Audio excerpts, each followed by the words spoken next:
mga idol? What's up sa inyo lahat dyan?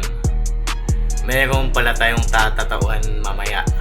So, kailangan kong maghanda ngayon ng mga dadalhin ko mamaya para pagdating doon, naka-ready na kami at diretso trabaho na kagad. Wala nang patumpik-tumpik pa. Laban kagad. What? Babae pala yung client natin mamaya. No? Wow. Isang mother and daughter design yung papatato niya sa dibdib. Ito nga mga idol, nagsisimula na tayong magtattoo, no? Yung client natin medyo kinakabahan siya diyan kasi first time pa lang daw niya magpatato, pero kinakalma naman natin siya na sinasabi natin sa kanya na hindi naman ito masakit, basta i-relax niya lang yung sarili niya. Kung makikita niyo mga idol, no, sa taas tayo nagsisimula maglinya papunta sa baba. So, yung ginagawa nating paglilinya dito, no, smooth line lang to, smooth na paglilinya lang. Kasi first time lang ng client natin magpatato. Kanina nga, muntik na siyang umatras kasi nga natatakot siya at kinakabahan siya kasi hindi niya alam kung ano talaga yung pakiramdam kapag tinatatuan. So, pinakalma naman natin siya kanina at sinabi natin na hindi naman ito masakit. Basta i-relax niya lang yung sarili niya at huwag niyang kontrahin yung ginagawa natin. Yun naman yung pinaka-importante doon eh. Yung ni-relax natin yung sarili natin. Huwag tayong mataranta. Pero dito makikita natin yung client natin. Medyo okay na yung pakiramdam niya. Sabi nga niya sa akin paulit-ulit na parang gusto niya uli magpatato. Masarap daw talaga magpatato pala. Kaya pala daw ang daming na-addict sa pagtatato. Pag-a-addict sa pagtatato, hindi pag-a-addict kung sa mga bisyo sa tato. Okay. Sa part na pala ito mga idol, no, naghahanda na ako nung gagamitin ko sa pang shading. So, dito natin malalaman kung masasaktan ba talaga yung client natin dahil ibang needle na yung gamit natin. Mas marami na siya, no, kaysa kanina. So, nakita ko naman sa client ko, no, napapapikit pa siya. No, napapapikit pa siya at napapangiti pa siya.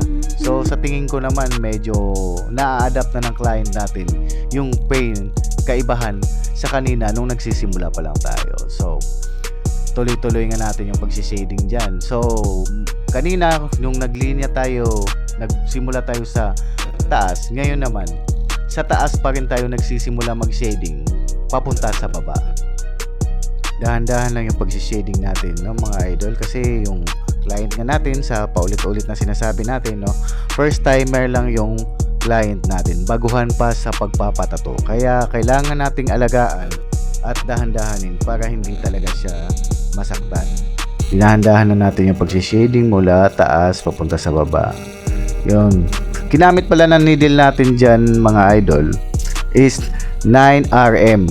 So, mahilig talaga ako sa RM na needle kapag sa pagsi-shading. Tapos, yung pang liner naman natin na needle is 5RL. So, yun lang mga idol nyo, no, yung ginagamit natin. Dalawang needle lang ginagamit ko. Maliit lang naman siya eh. Minimal lang naman siya.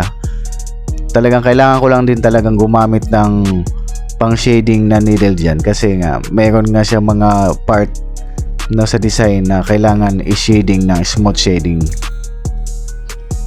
Kaya dito mga idol, no, hindi nahandahan na natin ang pagsi-shading. Malapit na tayong matapos dito sa ginagawa natin. So, ito, panoorin nyo na lang kung paano ko ginagawa yung pagsi-shading ng dahan-dahan.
idol, tapos na rin yung ginagawa natin. Ipapakita ko na sa iyo yung pyesa na nagawa natin.